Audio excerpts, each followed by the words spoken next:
ठाणे महानगरपालिकेच्या अतिक्रमण विभागातील उपायुक्त उमेश बिरारी यांच्यावर निलंबनाची मोठी कारवाई करण्यात आली आहे। बोरिवली तालुका परिसरातील भूसंपादन प्रकरणातील गंभीर अनियमितता आणि कर्तव्यात कसूर केल्याचा प्राथमिक ठपका ठेवत त्यांना तात्काळ निलंबित करण्यात आले।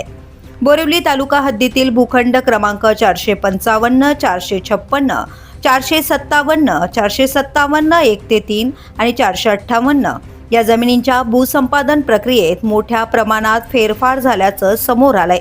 जमिनीचा मोबदला निश्चित करताना प्रचलित बाजारभावाऐवजी सदनिकांच्या विक्री व्यवहारांचे दर ग्राह्य धरून अवास्तव मूल्यांकन करण्यात आल्याचं झालंय। भारग्रस्त जमिनीसाठी आवश्यक असलेली वजावट न केल्याने सरकारी तिजोरीचे मोठे नुकसान झाल्याचा आरोपही करण्यात आला आहे। याशिवाय जमिनीचे दर कृत्रिमरित्या वाढवून संबंधित लाभार्थ्यांना अवाजवी फायदा मिळवून देण्याचा प्रयत्न झाल्याचा ठपका उमेश बिरारी यांच्यावर ठेवण्यात आलाय। ठाणे महापालिकेतील अत्यंत महत्त्वाच्या 5 विभागांची जबाबदारी सांभाळताना त्यांच्या कार्यकाळात अनेक वाद निर्माण झाल्याचंही समोर येत आहे। केवळ भूसंपादनच नव्हे तर शिलफाटा परिसरातील अनधिकृत बांधकामांना अभय देण्यातही त्यांचे नाव चर्चेत होते।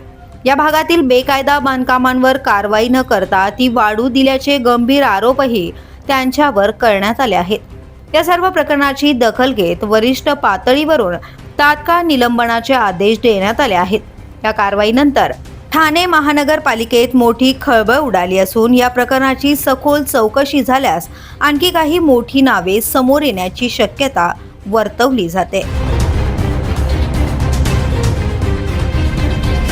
द पोलीस न्यूजसाठी अनिल शिरसाट, ठाणे।